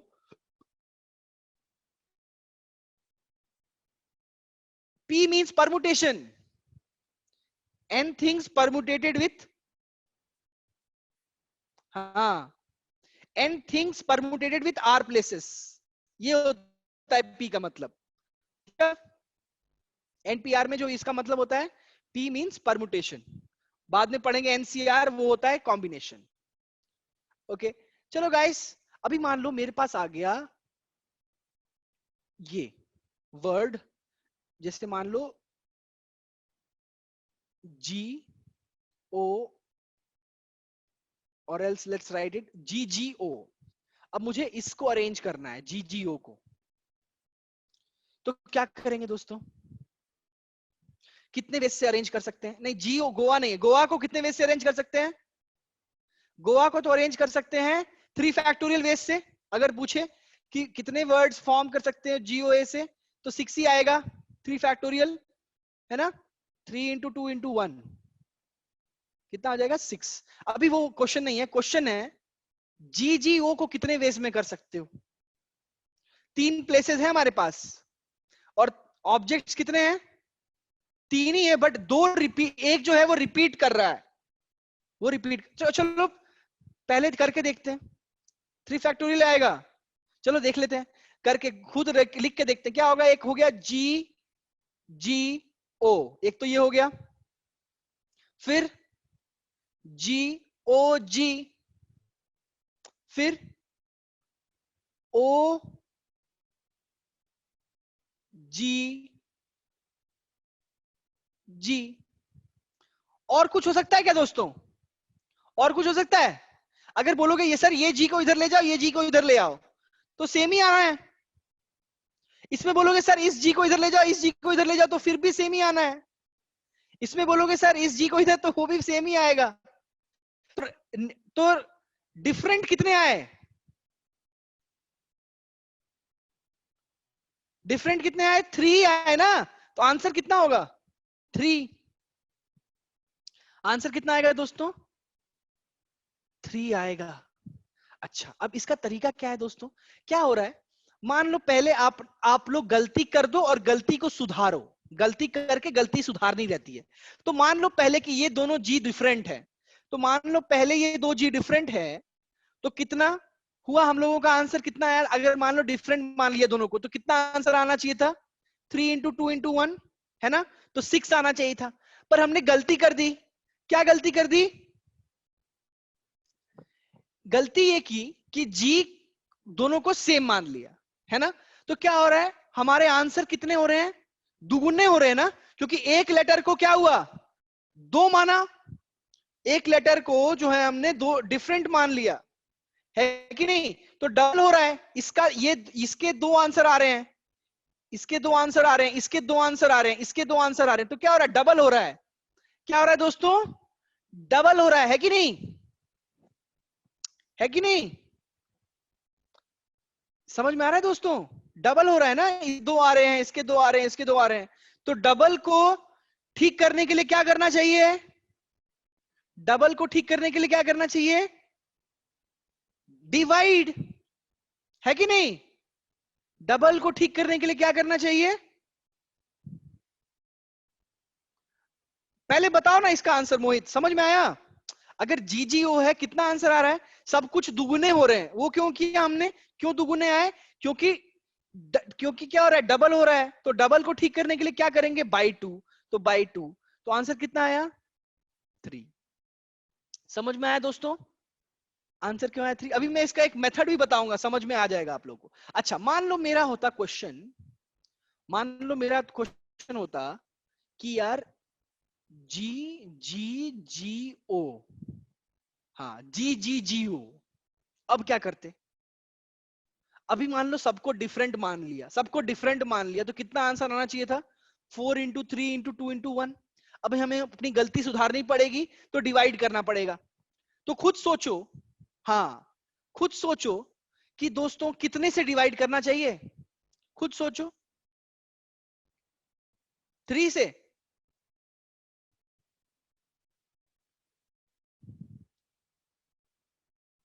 जैसे मान लो ये जी जी जी ओ, ये कितनी बार आ रहा होगा? खुद सोचो, ये कितनी बार आ रहा होगा? मान लो ये G1 है, G2 है, G3 है, मान लो ये कितनी बार हम लोग ने मान लिया। इसमें प्लेसेस, प्लेसेस 4 हैं, 4 है यहाँ पे, प्लेसेस 4 है, 4 प्लेसेस हैं। तो ये जी जी जी ओ को हमने कितनी बार काउंट कर लिया? खुद सोचो, काउंट कितनी बार कर लिया? आपने तो डिफरेंट माना ना, कितनी बार काउंट किया इस वाले को बताओ? खुद सोचो, एक तो हमने काउंट किया G1, हाँ नहीं पहले बताओ मेरा आंसर दो। ये GGGO जो है हमने कितनी बार काउंट कर लिया? नहीं, देखो पहले GGO को हमने कितनी बार काउंट कर लिया? एक तो ये काउंट किया ही किया, फिर एक काउंट किया G1 G3 G2O, फिर एक काउंट कर लिया हमने G1 फिर G2 G2 G3 G1O, फिर G2 G1 G3O, फिर G3 G1 G2O, और फिर G3 G2 G1O। कितनी बार काउंट कर लिया दोस्तों? खुद सोचो, होना चाहिए था एक, पर हमने काउंट कर लिया 1 2 3 4 5 6, 6 बार काउंट कर लिया। तो सारे वर्ड्स को हमने कितनी बार काउंट कर लिया एक्स्ट्रा? सब कुछ 6 गुना बार कर लिया। तो हमने कितनी बार काउंट किया दोस्तों? 6 बार। खुद सोचो ना, G1 G2 G3 कितने वेज से अरेंज हो सकते हैं? खुद आंसर आ जाएगा। ये कितने वेज से अरेंज हो सकते हैं? 6 वेज से। 3 फैक्टोरियल है ना, यही तो 3 फैक्टोरियल है, 6 है कि नहीं? तो 6 बार एक्स्ट्रा काउंट कर लिया, तो डिवाइड करेंगे 6 से, तो आंसर आएगा कितना? 4। तो आंसर कितना आना चाहिए? 4। कितने आंसर होंगे टोटल गाइस? 4 आंसर होंगे। समझ में आया? क्लियर है सबको? ओके, अच्छा तो क्या हो रहा है, किससे डिवाइड कर रहे हैं? समझ में आ रहा है दोस्तों? हम लोग डिवाइड करें किससे? 4 into 3 into 2 into 1 by 3 factorial से किया। 3 फैक्टोरियल से डिवाइड किया। क्यों? क्योंकि G वॉज रिपीटिंग 3 टाइम्स। समझ में आया दोस्तों? क्लियर है सबको? क्लियर है कि नहीं बताओ? सबको क्लियर है? हम लोग किस लिए डिवाइड किए 3 फैक्टोरियल से? क्योंकि खुशी नहीं समझ में आया? अच्छा खुशी, आपको ये समझ में आया कि वी डिवाइडेड, हमने 6 से क्यों डिवाइड किया? Like every word, like I said, if you would have looked at other word also, every word was what? अगर आप if you would have taken O G G G also, ये भी 6 बार आ रहा होगा, है ना? ये भी 6 बार आया होगा। तो उसके लिए हम लोग डिवाइड कर रहे हैं चीजों को। समझ में आ रहा है? तो वो, हाँ वो 6 बार हो रहा है। यहाँ पे कितनी बार रिपीट हुआ? पिछली बार कितनी बार रिपीट हुआ था? 2 बार। तो डिवाइड कर रहे हैं इन शॉर्ट 2 फैक्टोरियल से। खुशी समझ में आ रहा है? डिवाइड कर रहे हैं 2 फैक्टोरियल से। 2 फैक्टोरियल तो 2 ही होता है। अब मान लो दोस्तों, मान लो अगर हमारा क्वेश्चन हो जाए, हाँ अब खुद सोचो, जी जी जी, हाँ बहुत अच्छा क्वेश्चन यही लेने वाला था, आस्था ने ले लिया जी जी जी जी। अच्छा मान लो सबको डिफरेंट मान लिया, तो कितना आंसर आना चाहिए? अच्छा पहले खुद ही सोचो, इसको कितने वे से अरेंज कर सकते हो? जी जी जी जी को ओनली 1 वे, राइट? जी जी जी कितने वेज में अरेंज हो सकता है? 1 वे। यस। अच्छा 1 वे से, पर हम लोग मान लो अपना मेथड अपना है, तो ये कितनी बार हो रहा है? अगर मान लो सबको डिफरेंट मान लिया, G1 G2 G3 G4 मान लिया, तो कितने वे से कर सकते हैं? 4 फैक्टोरियल। तो अपनी गलती सुधारने के लिए कितने बार से डिवाइड करोगे? अपनी गलती सुधारने के लिए कितने से डिवाइड करोगे? 4 फैक्टोरियल से guys. 4 fact, not 8 Vinay, 4 factorial ना, because G was repeating, because G is repeating 4 times, therefore we will divide by 4 factorial. Everyone got it? तभी ना आंसर 1 आएगा। 1 कैसे आएगा आंसर? जब 4 फैक्टोरियल को गलती किया, पहले गलती कर लिया, क्या गलती कर दिया हमने? 4 फैक्टोरियल ले लिया। क्यों? क्योंकि सबको डिफरेंट मान लिया। अब गलती कैसे सुधारते हैं? जितनी बार रिपीट हो रहा है उतने से डिवाइड करके। समझ में आया दोस्तों? Everyone clear? First we make the mistake, then we correct our mistake by dividing by the number of times it is repeating. Okay, clear? अच्छा चलो, अब मान लो मेरे पास क्वेश्चन आया GGGOO। अब बताओ कितने वेज से अरेंज कर सकते हैं GGGOO को?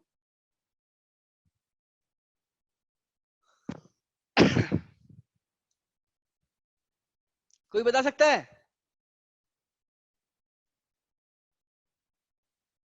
20?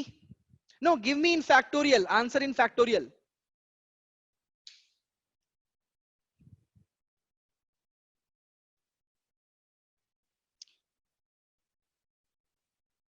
तभी मैं समझूंगा कैसे किया आपने। 5 ही प्लेसेस, अभी अभी मैं 5 ही दे रहा हूं, 5 ही प्लेसेस दे रहा हूं, सेम दे रहा हूं। जितने लेटर्स उतने वर्ड्स, उतने ही places. See this question you can not do by that multiplication theorem कि इसको 3 वे 5 वे 3 वे से 5 वे से, that is not possible here. We have to use our logic. ठीक है? अच्छा चलो देखो दोस्तों, ऐसे करना है। पहले मान लो गलती कर दो, पहले गलती कर दो, सबको मान लो अलग, सबको अलग मान लिया तो कितना आंसर आना चाहिए था? 5 फैक्टोरियल। अभी क्या करेंगे? G is repeating 3 times, तो G के लिए गलती सुधारेंगे।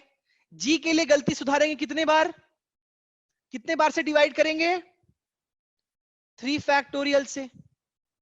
और एंड करना है ना? नहीं, देखो, एंड ओ का भी गलती सुधारना है, एंड गो का भी, क्योंकि एंड है यहां पे। O is repeating how many times? 2 times, है कि नहीं? अब ओ का गलती कैसे सुधारेंगे?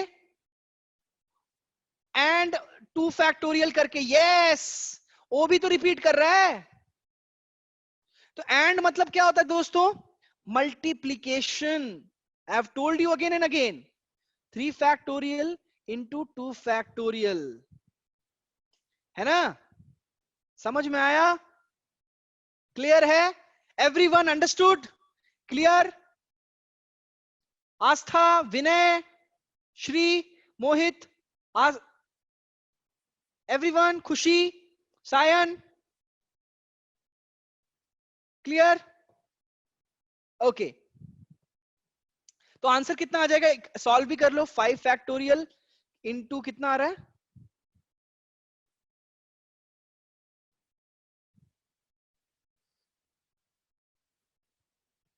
कितना आ रहा है? 5 फैक्टोरियल को लिख सकते हैं 5 into 4 into 3 into 2 into 1 divided by 3 factorial भी 3 इंटू 2 इंटू 1।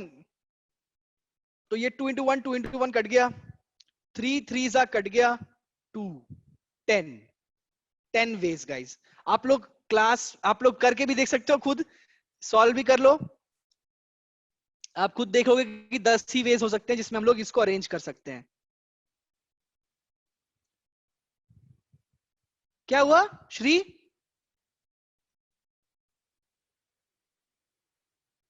Tell me. अच्छा 1 को, हाँ 1 को तो इग्नोर करना ही है, क्योंकि अच्छा खुद सोचो, अगर गोवा की बात करते हैं, GOA, तो मान लो सब डिफरेंट है, तो कितने वेज से हो रहा था? 3 फैक्टोरियल। अब जी कितनी बार रिपीट कर रहा है? हाँ, जी कितनी बार रिपीट कर रहा है? 1, तो डिवाइड बाय 1 फैक्टोरियल। ओ कितनी बार रिपीट कर रहा है? 1 टाइम, तो डिवाइड करते हैं 1 फैक्टोरियल से। और ए कितनी बार रिपीट कर रहा है? 1 बार, तो इसीलिए डिवाइड करते हैं 1 फैक्टोरियल से। तो कुछ फर्क ही नहीं पड़ता है, आंसर 6 ही आता है कि नहीं? जब गोवा को अरेंज करते हैं तो अब सब में एप्लीकेबल है कि नहीं है ना? तो this is now applicable everywhere guys. जितनी बार रिपीट करेंगे उतने फैक्टोरियल से डिवाइड करना है। ठीक है? क्लियर है? चलो गाइस, आज खत्म करते हैं यहीं पे। एक क्वेश्चन है, नोट कर लेना, कल की नेक्स्ट क्लास में आप लोग को बताना पड़ेगा इसका answer.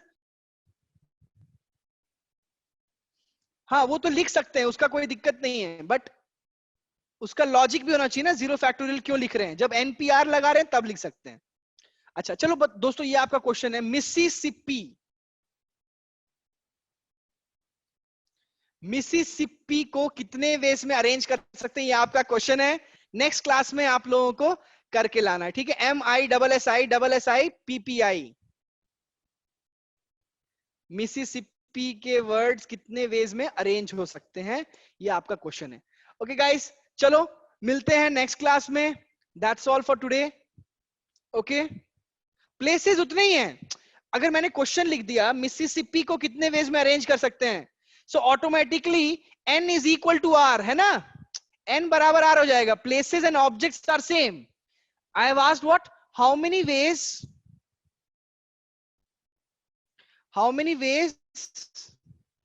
can we arrange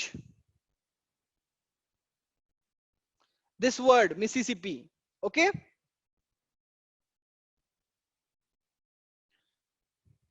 okay guys, thank you for all. Okay, सब लोग का धन्यवाद क्लास में अटेंड करने के लिए। नेक्स्ट क्लास नहीं, विनय आंसर गलत है, ध्यान से देखना, और फिर हम लोग नेक्स्ट क्लास में कंटिन्यू करेंगे। हाँ, आज 1.5 आवर्स की क्लास थी, 3 o'clock sharp you have to be there guys, ठीक है। कंटिन्यू करेंगे, आज थोड़ा कम टाइम था, काफी डिस्कशंस भी कर लिया हमने, ठीक है। ओके एवरीवन, चलो let's meet next time, till then take care, bye bye.